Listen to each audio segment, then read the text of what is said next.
Greetings, brothers. Today, we're talking Dark Angels, Wrath of the Rock. Is it competitive or not? I recently played this at GT. People told me not to worry about this, and it was horrific, honestly. So let's get into a video talking about Wrath of the Rock, why it's good, is it competitive or not.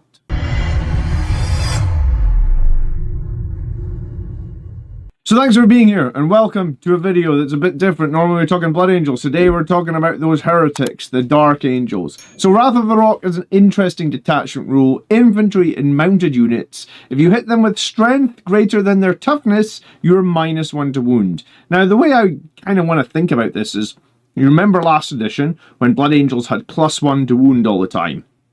Remember how strong that was. So just flip it, where most of their stuff is going to be toughness 4 or 5, infantry or mounted. So, are you going to be using higher strength than T4 or 5? Most probably, yes. Unless you're shooting them with bolters, which I typically don't advise to try and take out, bolters aren't even good anymore. Anyway, so you're going to be -1 to wound most of the time into all their infantry and mounted. What else have they got, right? They have a couple of cool enhancements. One is the Deathwing models can use Deep Strike to arrive in the first, second, or third turn, regardless of mission rules. So you're going to have Terminators Deep Striking on you in turn 1. They're probably going to have a unit of Terminators in reserve. So if you leave any spaces open, they could be on you very, very early.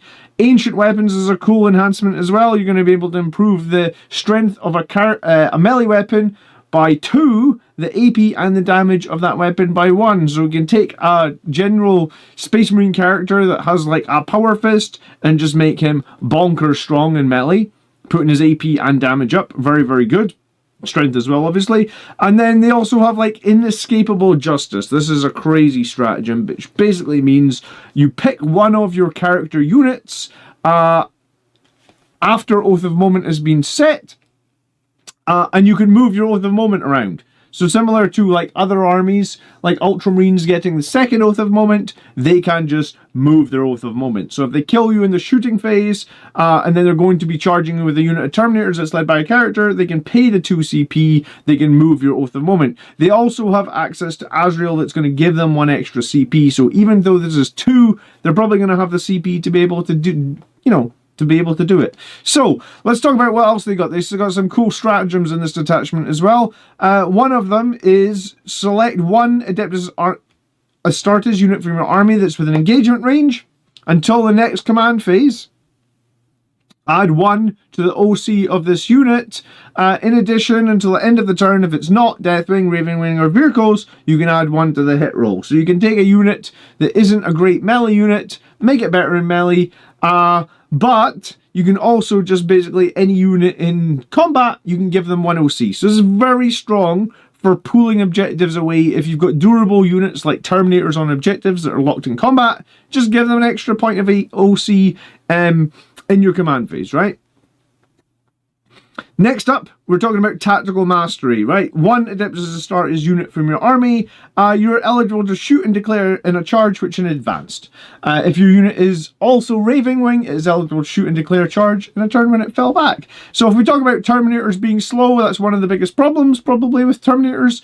Deathwing Knights have the ability to advance and charge in this detachment. So your slow Terminators can be a little bit faster. It can be worth 100% 1 CP.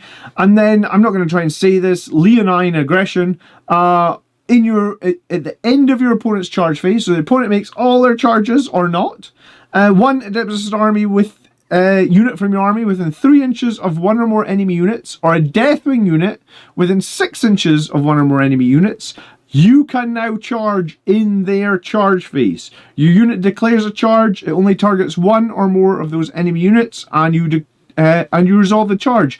Note that even if the charge is successful, you do not get the charge bonus, right?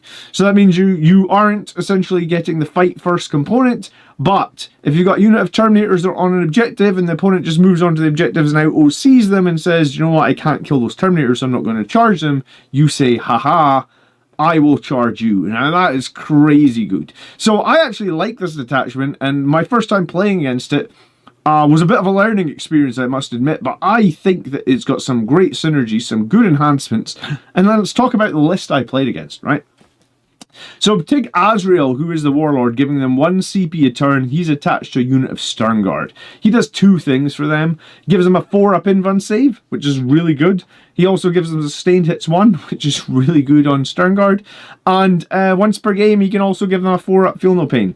So it makes the Sternguard much more durable. It's kind of like attaching a Lieutenant to the Sternguard and the Librarian. You can't do that in other detachments, so I think Azrael is great. We also have a Chaplain in Terminator Armor, who is going to attach to a unit of Deathwing Knights. That's giving them +1 to wound all the time. Gives them permanent 4-up Feel No Pain against mortal wounds. And then the cool thing about Deathwing Knights is they're just -1 damage all the time. They are very durable. We've got Judasar with that ancient weapons. So his weapon goes bonkers, right? It goes to strength 9. I think it goes to AP 3, damage 3, devastating wounds. Fight first, obviously, so he is a killing machine. Remember, if he does kill some characters, he gets extra attacks for the rest of the game.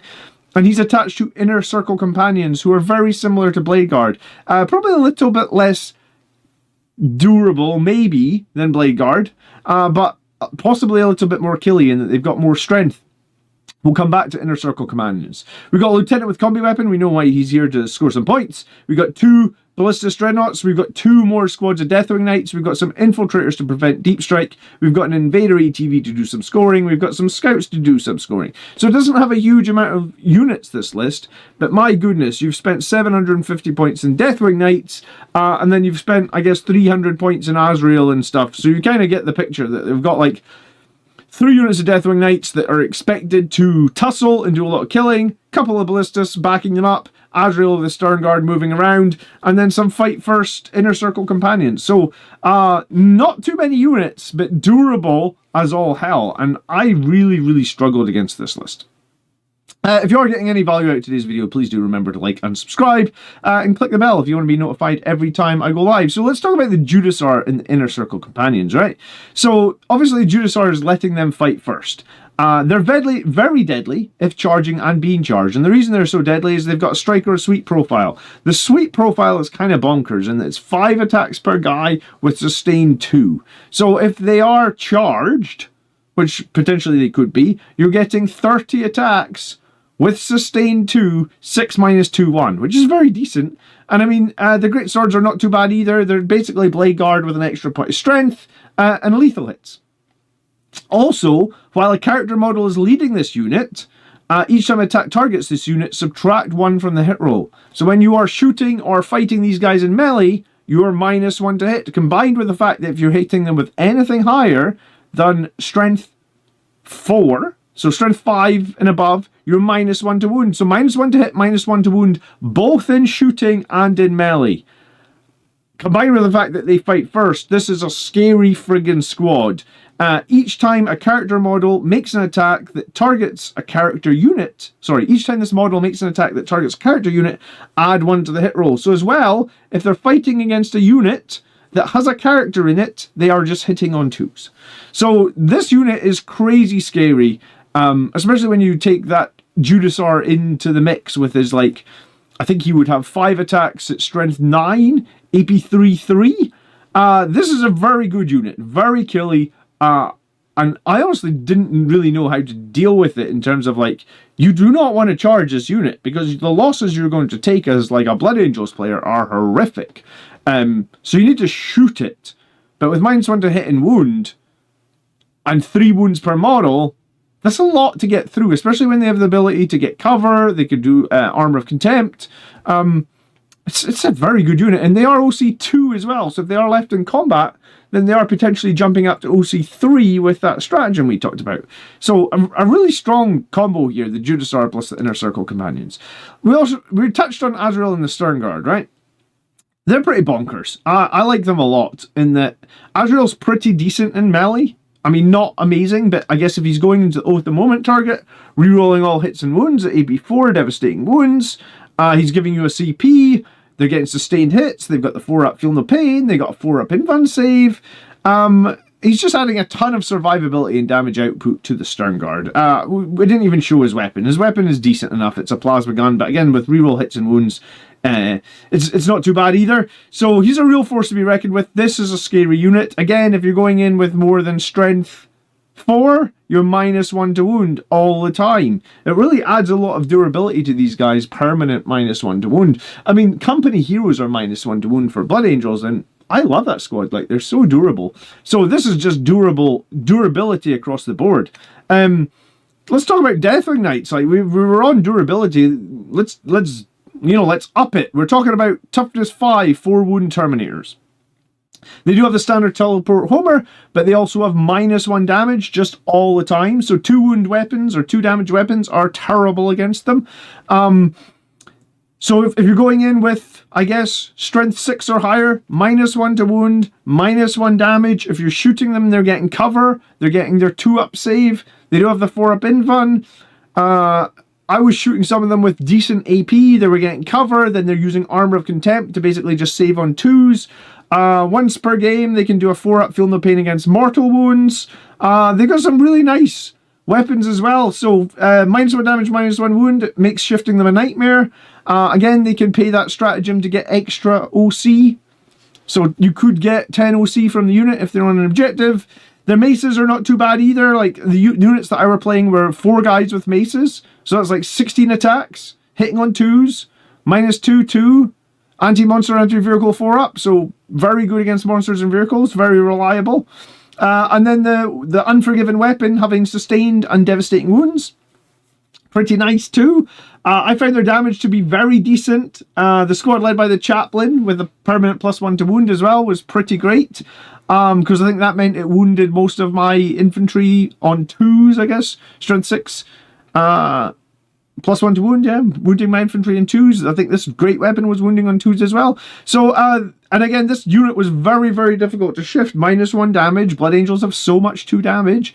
-1 to wound all the time. You know, like, for example, like Sangreguard only wounding these guys on 4s. Like, it is just genuinely really bad. So my conclusion, having played this, was like, this is a very hard-hitting durable list. And people told me I shouldn't worry about this. And I was like, Gladius is the right detachment for Dark Angels. I thought this was really, really strong. Have to be really careful, right? Everything is going to take much more to kill than you think. Think about how durable Sangreguard are in melee versus how they are, like, out of melee, and then apply that to the whole army, assuming that you're actually able to hit them with, like, strength 5 and above, right? Which typically is what you're going to be hitting things with. You don't really build Space Marine armies to hit the opponent at strength 4. That's not a thing unless you're using Sternguard. And even then, I actually found the Sternguard not useless against these, but the 4-up Feel No Pain against the Sternguard actually really neutered the Sternguard as well. So the Sternguard were not, like, the Sternguard are usually a counter to anything. Excuse me. They were not a counter to this.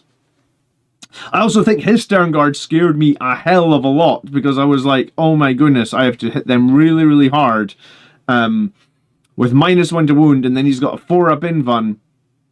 He's got Feel No Pain potential. Like, how do I kill these Sternguard and not get slaughtered in the return?